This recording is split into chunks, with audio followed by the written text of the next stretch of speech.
Assalamualaikum warahmatullahi wabarakatuh. Kepada yang terhormat Bapak Ibu dosen penguji uji kinerja pada PPG Transformasi Pendidikan Agama Islam. Perkenalkan, nama saya Wahyunis. Saya mahasiswa PPG Pendidikan Agama Islam BES 4 tahun 2025 periode 1 tahun 2026 di LPTK Universitas Syekh Wasil Kediri dengan nomor induk mahasiswa 252093860 pada hari Rabu tanggal 28 Januari tahun 2026. Saya akan melaksanakan praktek pembelajaran dalam rangka penilaian uji kinerja di Madrasah Aliyah Rantau Setikai pada siswa kelas 10 pada mata pelajaran Al-Quran Hadis dengan materi hadis sebagai sumber ajaran Islam. Sekian dan terima kasih. Selamat menyaksikan. Wassalamualaikum warahmatullahi wabarakatuh. Pagi semua. Pagi, Bu. Apa kabarnya? Baik. Alhamdulillah kabarnya baik. Jadi untuk pagi ini sebelum kita mulai belajar, alangkah baiknya kita terlebih dahulu berdoa meminta kepada Allah. Oke. Untuk ketua kelas tolong siapkan. Siap, depan salam. Assalamualaikum warahmatullahi wabarakatuh. Waalaikumsalam warahmatullahi wabarakatuh. Bismillahirrahmanirrahim.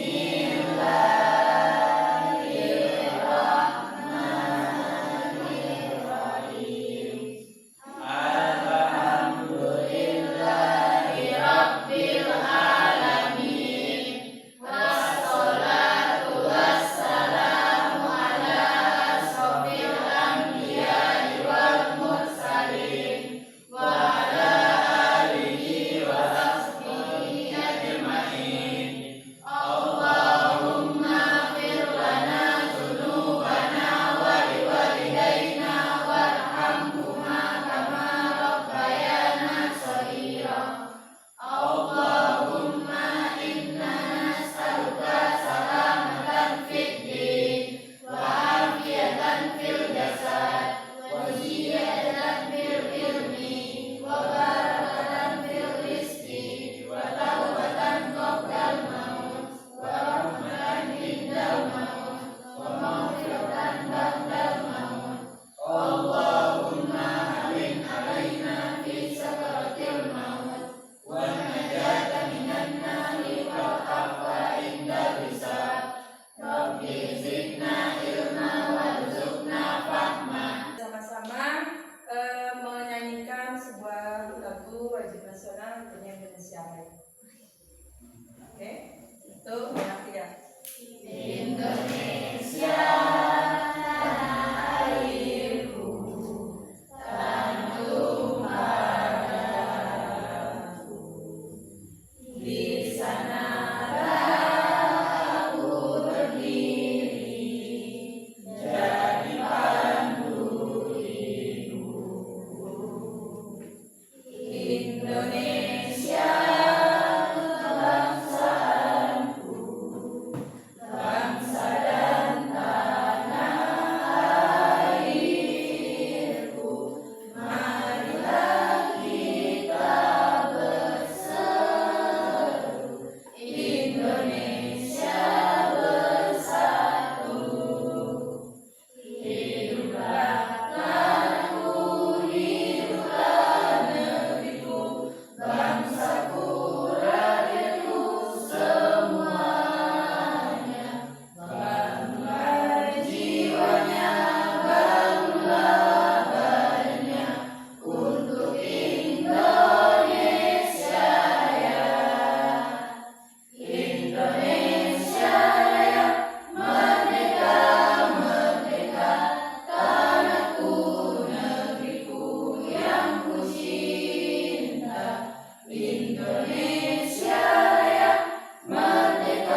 ini?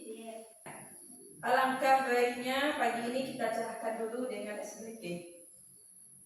Tepuk semangat.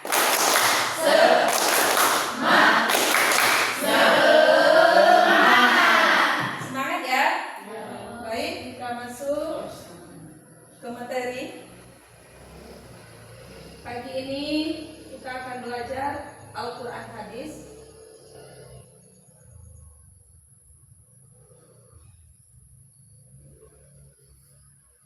Sebelum kita masuk kepada materi, yang pertama, apa tujuan kita belajar? Apakah ke sekolah kita cuman pergi bermegah-megah, bergaya-gayaan? Oh, tentu tidak.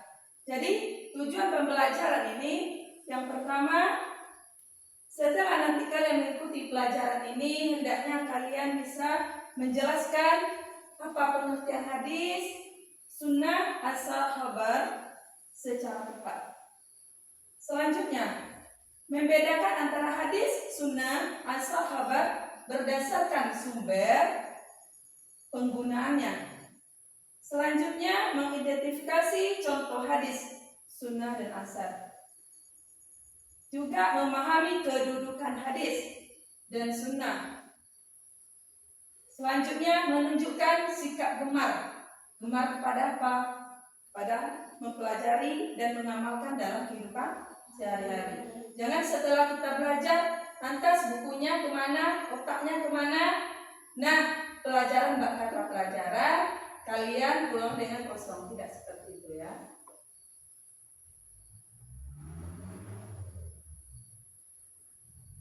Baik, kita masuki pelajaran tentang pengertian hadis, sunnah, asar, dan khabar. Yang pertama, hadis. Apa itu hadis? Sebelumnya udah pernah dengar hadis? Enggak? Selaku kita umat Islam gak mungkin kita tak mendengarkan hadis. Karena dua yang ditinggalkan oleh Nabi di saat beliau meninggal, itunya pertama Al-Quran, kedua hadis.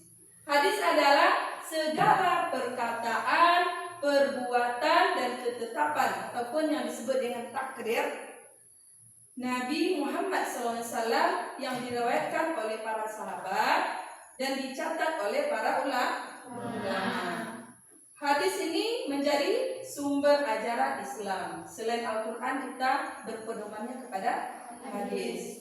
Sedangkan yang kedua, itunya sunnah. Sunnah adalah segala sesuatu yang berasal dari Nabi Muhammad SAW, baik berupa perkataan, perbuatan, apalagi maupun ketetapan yang menjadi pedoman hidup umat Islam. Lanjut, yang ketiga adalah asar. Asar adalah perkataan, perbuatan ataupun pendapat para sahabat. Beda dengan hadis tadi ya. Kalau hadis, sunnah dari Nabi. Kalau asar dari para sahabat Nabi. Menurut sebagian ulama juga termasuk para tabi'in. Apa itu tabi'in? Tabi'in yang mengikut kepada para ulama. Yang dekat nanti ulamanya akan meninggal. Ada lagi yang alimnya, itunya para tabi'in. Asal menunjukkan bagaimana para sahabat memahami dan mengajarkan, mengamalkan ajaran Nabi Muhammad. Keempat, itunya khabar. Khabar adalah segala sesuatu berita yang diriwayatkan, baik berasal dari Nabi, sahabat maupun selain mereka. Pernah kan nonton khabar di TV? Ada berita nanti ini sumbernya, itu yang maksudnya diriwayatkan. Oke. Selanjutnya, macam-macam hadis.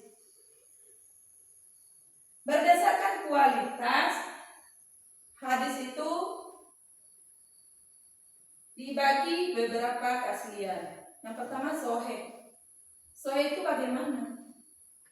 Ini sah enggak? Nah, sahih enggak hadisnya? Hadis yang paling tinggi kualitasnya, sanadnya bersambung, perawinya adil, bukan orang yang curang. Nanti dia perkataannya banyak bohong. Umpamanya dari sini nyambung ke sini, rupanya pas di yang kawan satu ini banyak bohongnya, berarti itu tidak sahih lagi. Yang kedua, hasan. Kualitasnya di bawah sahih. Yang pertama yang sahih tadi umpamanya diriwayatkan oleh Tirmizi, Abu Hurairah. Yang kedua, hasan. Kualitasnya di bawah sahih. Perawinya kuat, tapi kurang kuat hafalannya dibandingkan yang sahih. Namun tidak ada kebohongan ataupun kelemahan. Cuman, oh iya, setelah ini tadi Nabi ngomong apa ya? Berarti tidak nyambung lagi. Berarti dalam hadis ini ada kelemahan karena tidak terlalu hafal. Selanjutnya, dhaif ataupun lemah. Ini banyak nih. Orang kadang udah jelas hadisnya lemah, malah itu yang dipatokkan, yang dipakai. Hadis yang tidak memenuhi syarat sahih ataupun hasan bisa karena cacat pada sanad atau perawi dan umumnya tidak bisa dijadikan hujah kecuali fadail amal, keutamaan amal dengan syarat tertentu. Yang seperti bilang tadi, sudah menyimpang dari yang dikatakan oleh Rasulullah. Selanjutnya, maudhu ataupun palsu. Hadis buatan yang tidak berasal dari Nabi. Nanti dia imajinasinya aja, ceceknya ini dari Nabi, bilang sama kawan. Ini dari Nabi loh, Nabi berkata begini. Nah, itu namanya hadis maudhu ataupun palsu. Selanjutnya, berdasarkan kuantitas. Kualitasnya ya. Sekarang kuantitas riwayat. Pertama, mutawatir. Diriwayatkan oleh sejumlah perawi yang sangat banyak di setiap tingkat sanad, sehingga mustahil mereka berbohong. Di dalam jemaah itu Nabi mengatakan sesuatu, nggak mungkin dong. Seperti sekarang lah kita sedang belajar kan. Nanti ibu bilang, nah nanti pulang sekolah kita pramuka, kayak gitu. Tiba-tiba si kawan Lala ngomong, gak jadi pramukanya. Mungkin gak Lala sendiri bicara gak jadi pramuka, sementara yang lain ini jadi. Percaya gak orang sama yang satu atau yang banyak? Yang banyak. Otomatis yang banyak dipercaya. Jadi itu mutawatir dia. Yang kedua, ahad ataupun wahid. Diriwayatkan oleh jumlah perawi yang terbatas kurang dari mutawatir di setiap tingkat sanadnya. Sedikit, umpamanya cuma 3 orang. Nah, kalau 3 orang 2 ada bawa, berarti gak susah kita ya. Yang selanjutnya berdasarkan bentuk ataupun isi. Qauli, ucapan ataupun sabda Nabi Muhammad SAW. Nabi mengatakan di dalam hadisnya, iman itu bagian, malu itu bagian dari iman. Nah, itu merupakan perkataan dari Nabi. Selanjutnya fi'li, perbuatan ataupun perilaku Nabi Muhammad. Seperti yang Ibu bilang tadi. Mana perilaku Nabi Muhammad? Setiap dia wudhu kayak gini caranya. Jadi kita berwudhu dari sekarang berpedoman dengan perilaku Nabi Muhammad. Nah, yang tadi seperti Ibu bilang pertama tadi, yang laki-laki umpamanya, Bu, kan Nabi itu banyak istrinya. Nah, istri tadi lagi kembali. Berarti kami boleh dong istrinya 4. Gimana Nabi itu kenapa dia banyak istrinya? Yang pertama, para sahabat banyak mati dalam peperangan. Jadi daripada istri sahabat tadi menderita tidak makan, daripada dia dihina karena janda, makanya Nabi menikahinya. Kalau sanggup nikah, nih ada anaknya 4. Yang umpamanya kan mau nikah kan kalau sanggup, tapi berbuat adil. Oke, lanjut. Takriri, persetujuan Nabi terhadap perbuatan sahabat ataupun diamnya Nabi. sahabat berbuat sesuatu umpamanya. Tapi dalam hal baik, diam Nabi itu merupakan takriri, ketetapan dia menjadi. Lanjut. Berdasarkan tingkat dari sanad. Sanad yaitunya ma'ruf. Disandarkan kepada Nabi Muhammad SAW secara langsung. Atau hukumnya itu langsung kontak dengan Nabi Muhammad. Bukan dulu para sahabat, saya lihat Nabi kayak gini, jadi kalian harus kayak gini, kata para sahabat. Bukan kayak gitu, tapi langsung dengan Nabi Muhammad. Selanjutnya mauquf, disandarkan kepada sahabat, ucapan ataupun perbuatan sahabat. Nah itu dia. Kalau seumpamanya sahabat menengok perilaku Nabi dan sahabat, saya melihatnya seperti ini dia mauquf namanya. Selanjutnya maqtuf, disandarkan kepada tabi'in, orang yang mengikut para sahabat. Lanjut. Unsur-unsur dan struktur hadis. Atau sejauh ini ada yang mau ditanyakan dulu? Tidak? Unsur-unsur dan struktur hadis.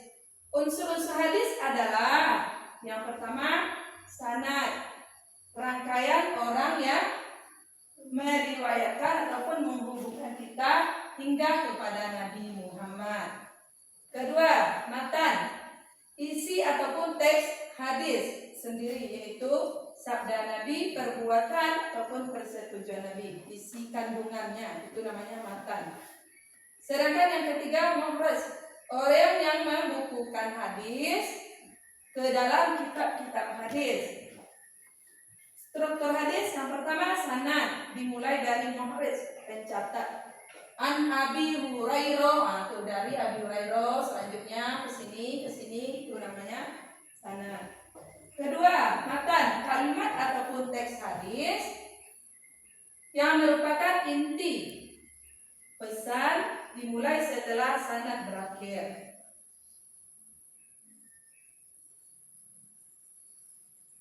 Oke, selanjutnya asar dan khabar. Asar dan khabar adalah istilah dalam ilmu hadis yang menunjukkan pada berita atau riwayat. Ya. Asar ataupun khabar. Asar dan khabar itu adalah berita. Kalian dapat berita dari mana? Jangan gosip-gosip aja. Adab dan etika terhadap hadis. Bagaimana adab kita terhadap hadis?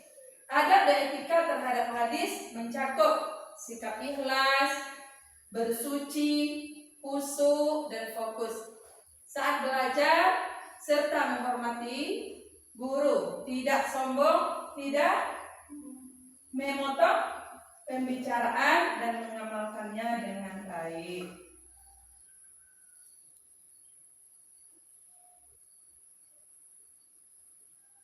Jadi gimana kita harus mengamalkan dalam kehidupan sehari-hari kita?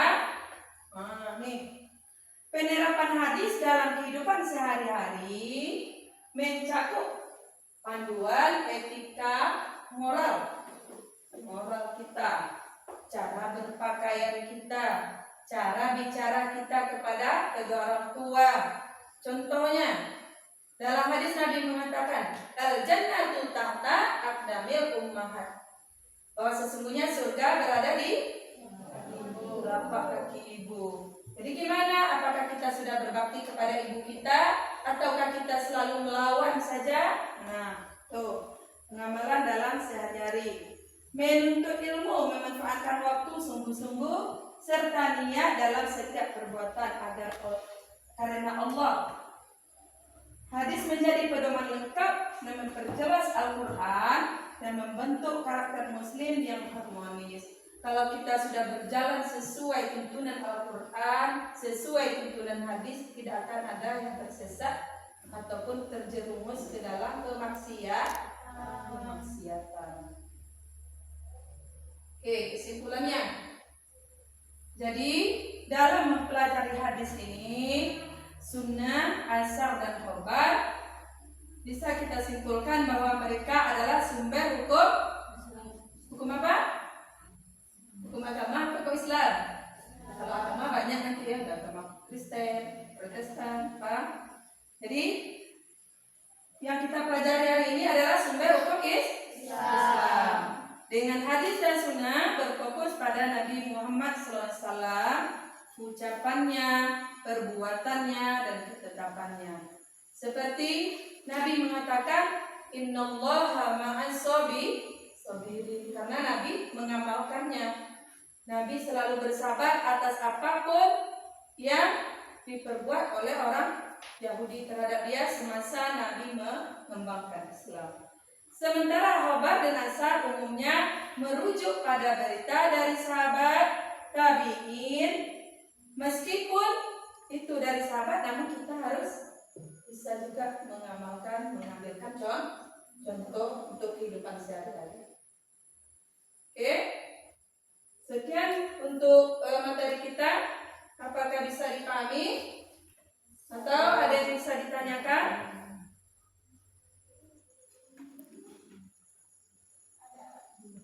Oke.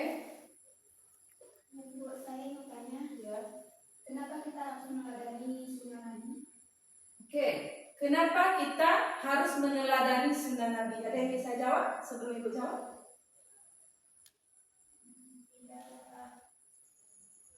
Ya.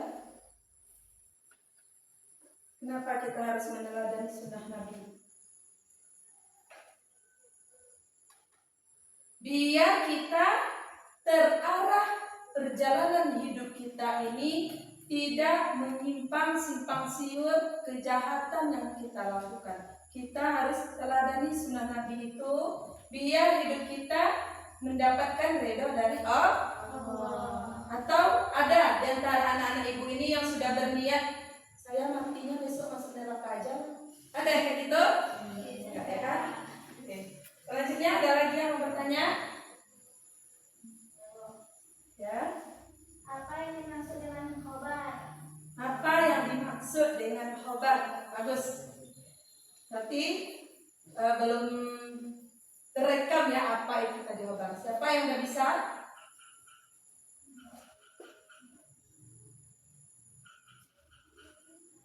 Khobar adalah nih ya, siapa baik-baik nanti aku tanyakan lagi. Khobar adalah berita ataupun informasi sesuatu itu yang diriwayatkan, jelas tempat pengambilan khobarnya, bukan cuma gosip-gosip doang.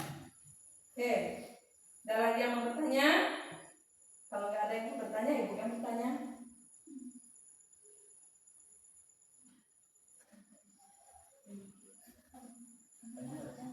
Coba kalian sebutkan contoh sunnah Nabi dalam kehidupan sehari-hari. Oke, minta. Menata judul, menjaga kebersihan, Bagus. mengucapkan salam, bersikap sopan dan santun. Oke, kita kasih apresiasi untuk kawan. Jadi dalam kehidupan kita harus berkata jujur. Karena Nabi mengatakan ciri orang munafik ada 3. Apabila berkata dusta. Nah, jadi kita harus selalu jujur. Nah, kalau seandainya kita udah ini hati kecil kita di dalam udah mengatakan ini saya bohong. Tapi kita lanjutkan, nanti sedikit kebohongan ditambah sedikit kebohongan, ibaratkan kalian mengukirkan tinta hitam dalam hati yang akan membuat gelap hati kalian. Paham? Oke, ada lagi?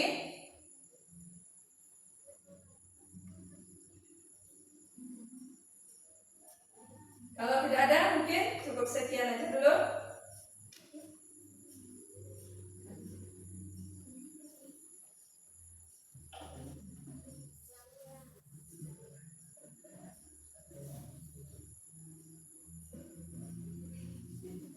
Satu lagi, aku kasih pertanyaan. Siap kamu jawab?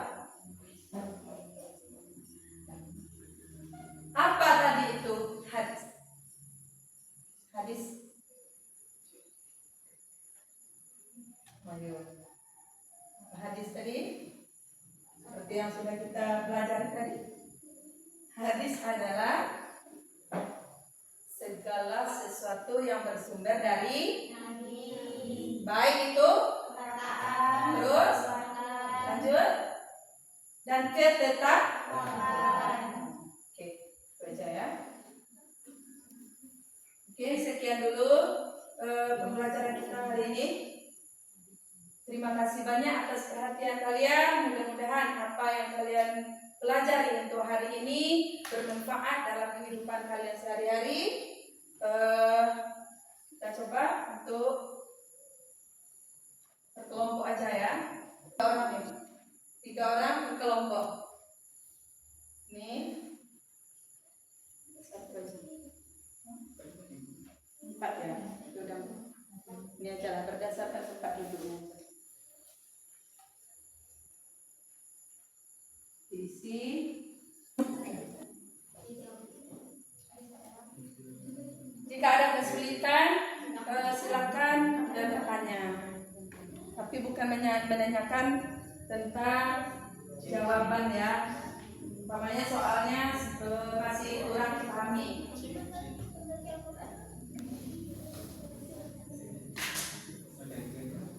Terus ya. Oke, kita kumpulkan lagi tugasnya. Mudah-mudahan kerja kelompoknya mendapatkan nilai yang bagus.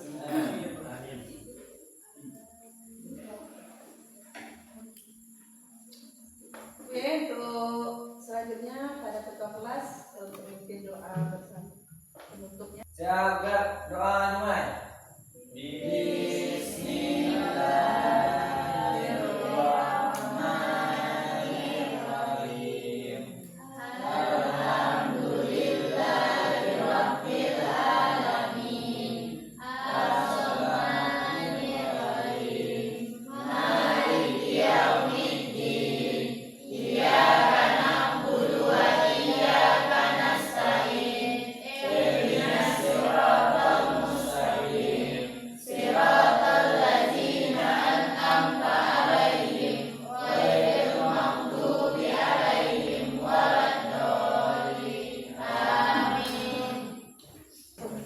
Alhamdulillah, dengan berakhirnya doa tadi maka berakhir pembelajaran kita pada pagi yang berbahagia ini, di mana terdapat salah dan janggal. Ibu banyak-banyak minta maaf. Assalamualaikum warahmatullahi wabarakatuh. Waalaikumsalam.